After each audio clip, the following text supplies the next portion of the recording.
मैं जानता हूँ आपने इस वीडियो पर क्यों क्लिक किया। सबसे बड़ा प्रॉब्लम कि चलते सीन में कैसे रोए, कैमरे के सामने कैसे रोए। अकेला इंसान रो सकता है, लेकिन जब कैमरा, लोग और शूटिंग चल रही है तब कैसे रोए। तो उसकी एक टेक्निक मैं आपको सिखाना चाहूँगा। तैयार हो आप? If you are ready, type yes, I am ready. I am ready to learn how to cry on cue. So कैसे रोए? इमोशनल मेमोरी नाम की एक टेक्निक है, उसका आप इस्तेमाल कर सकते हैं। इमोशनल मेमोरी का मतलब होता है कि आपको आपके ज़िंदगी में जो भी सुख दुख, जो भी घटनाएं होती है, उनमें से किसी एक घटना को याद कर लो और वो घटना दिमाग में चलती रहेगी, और डायलॉग भले ही जो भी दिया होगा वो आप बोल रहे हो। फॉर एग्ज़ाम्पल, मैं आज इस वीडियो में कोशिश करके देखता हूँ कि क्या ये वर्क होता है या नहीं होता है। जैसे मेरे पिताजी गुज़र गए थे कुछ जब मैं 12 साल का था, तो मैं दिमाग में वो मोमेंट रखूँगा, वो इमोशन रखूँगा, वो मेमोरी रखूँगा, और डायलॉग ऐसे बोलूँगा जैसे कोई मुझे छोड़ के जा रहा है और आने वाली ज़िंदगी में हम अब कभी नहीं मिल सकते। ऐसा एक कोई स्क्रिप्ट में बना लूँगा बात करते करते। ठीक है? तो पहली स्टेप क्या है कि मुझे वो फिर से उस मोमेंट में जाना है कि जब मेरे पिताजी मुझे छोड़कर चले गए और क्या दर्द था, क्या दुख था, वो सब मुझे याद करना है। मैं वीडियो ख़त्म होने के पहले शूटिंग में इस टेक्निक को कैसे इस्तेमाल किया जाए वो भी बताऊंगा। जैसे तभी आप आपके ग्रीन रूम में बैठे हैं या चेयर पे बैठे हैं, आपका शूटिंग अभी तक शुरू हुआ नहीं है। डायरेक्टर ने बोला कि कुछ 5 मिनट बाद, 10 मिनट बाद आपका शूटिंग शुरू होगा। तो दिमाग में लेकर आना है वो सारी यादें, वो सारे पल जो साथ में बिताए हैं पिताजी के।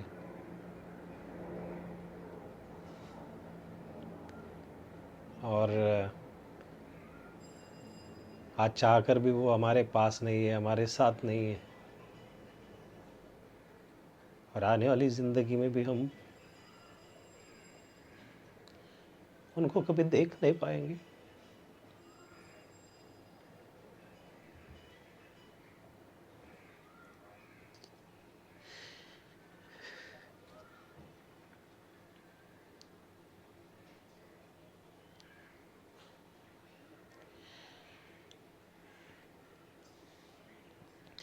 शायद प्रिपेयर करते वक्त भी आपकी आंखों से आंसू आ जाए, क्योंकि वो इंसान आपके लिए बहुत प्रेशियस थे जो अब आपके साथ नहीं है।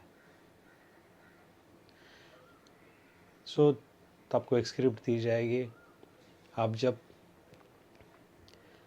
मेमोराइज़ कर रहे हो, आप जब याद कर रहे हो सब चीज़ें आपके पास्ट के बारे में, तब कोशिश करो कि आंखों से आंसू मत आने दो, उस इमोशन को होल्ड पे रखो। मैं कैमरे में जानबूझ के नहीं देख रहा हूँ, क्योंकि I am into that emotion. अब मान लीजिए आप कैमरे के सामने आ जाते हो, आपका शूटिंग शुरू होता है।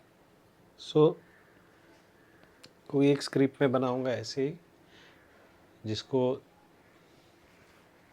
जिसमें कोई किसी से बिछड़ रहा है, लड़का लड़की से, लड़की लड़के से, ऐसा कुछ होगा।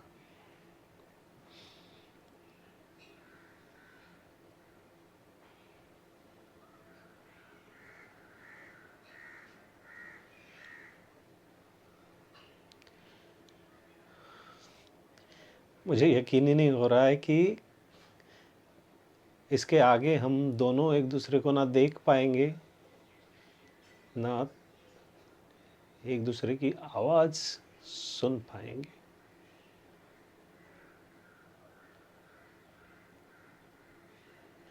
हमारे घर वाले नहीं चाहते कि हम दोनों साथ में रहें या अपना एक दूसरे के साथ कोई भी रिश्ता हो।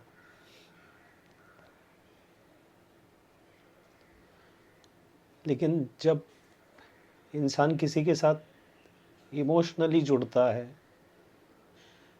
वो इमोशन बहुत तकलीफ़ देते हैं यार, इमोशन बहुत तकलीफ़ देते हैं। जब फिल्में देखते थे, हीरो हीरोइन के लिए रो रहा है, हीरोइन हीरो के लिए रो रही है, लगता था जैसे ये सारा नाटक है, ये ऐसा सच में थोड़ी ना होता है। लेकिन अब पता चल रहा है कि जिससे मैं बेइंतहा प्यार करता हूँ, वो उसे मैं आज के बाद देख भी नहीं पाऊँगा, सुन भी नहीं पाऊँगा। मैं कैसे विश्वास करूँ? मेरा मन विश्वास ही नहीं करता कि ये सब कुछ मेरे साथ हो रहा है।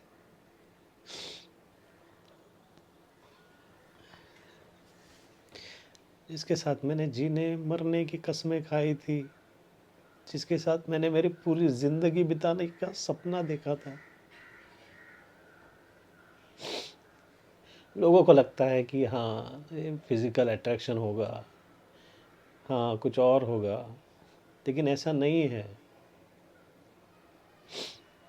लव एक इमोशन है, जो इमोशन सिर्फ उसी को पता चलता है जो उस इमोशन का एक्सपीरियंस करता है। कुछ नहीं होता है, ना पैसा चाहिए, ना नाम चाहिए, ना शोहरत चाहिए, ना कुछ चाहिए, सिर्फ वो इंसान हमें चाहिए होता है, उसका साथ चाहिए होता है। लेकिन जिन्होंने कभी प्यार का एक्सपीरियंस ही नहीं किया, वो क्या समझे इस चीज़ को। Cut it.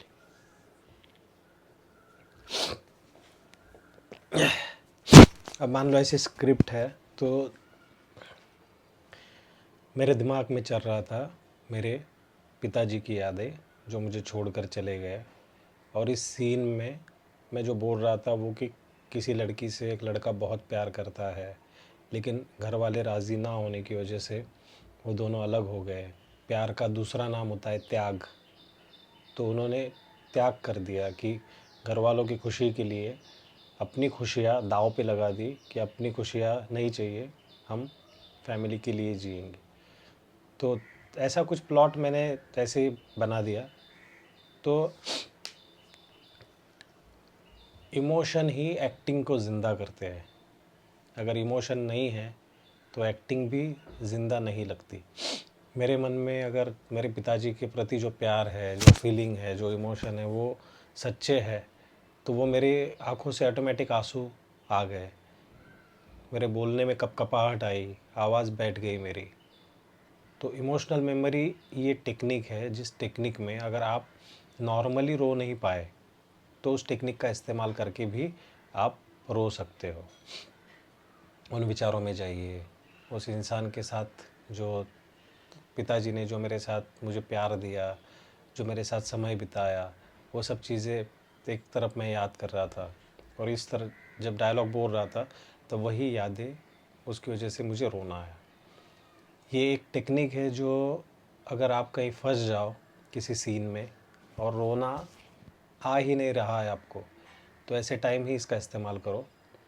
लेकिन नॉर्मली जो सीन चल रहा है उसी सीन के बारे में सोचो, उसी सीन के बारे में वैसा आपके साथ हुआ है, वाकई हुआ है, ये इमेजिन करो, उस पर विश्वास करो और बोलने की कोशिश करो। धीरे धीरे धीरे जैसे आप मास्टर होते जाएंगे, आप वो भी इजीली कर पाएंगे। दोस्तों, जैसे कि आप सबको मैं हमेशा बोलता हूँ कि मैं एक्टिंग ट्रेनर हूँ, I am not a good actor, लेकिन आपको समझने के लिए मैंने करने की कोशिश की। मेरे आंखों से भी बहुत ज़्यादा आंसू नहीं आ पाए, थोड़ी सी आंखें नम हो गई थी। किसी भी सीन में ऐसा ज़रूरी भी नहीं कि आंखों से एकदम आंसू आ जाए, आप वो फील लेके उस इमोशन के साथ भी कंटिन्यू रहेंगे तो भी वो बहुत अच्छे से वर्क हो सकता है। सो मेरे से बेहतर आप कर सकते हो, बहुत अच्छे से कर सकते हो।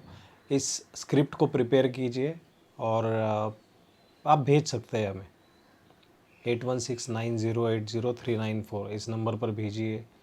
सो हमारे ग्रोथ कंसल्टेंट देखेंगे, और जो मेंबर्स है उन मेंबर्स के पास मेरा नंबर है, वो डायरेक्टली मुझे भेज सकते हैं। सो गाइस, वीडियो कैसा लगा मुझे ज़रूर बताइए। एंड लॉकडाउन के चलते मेरी कोशिश है कि मेरे सब्सक्राइबर जो भी है जो सब दोस्त है वो सब लोग घर बैठे कुछ सीख सके। सो इस छोटी सी कोशिश को लेके वीडियो बनाता हूँ मैं। थैंक यू सो मच इस वीडियो को देखने के लिए। इमोशनल मेमोरी की प्रैक्टिस कीजिए। आई होप कि प्रैक्टिस करते करते करते आप भी इसमें मास्टर हो जाएंगे। Thank you so much.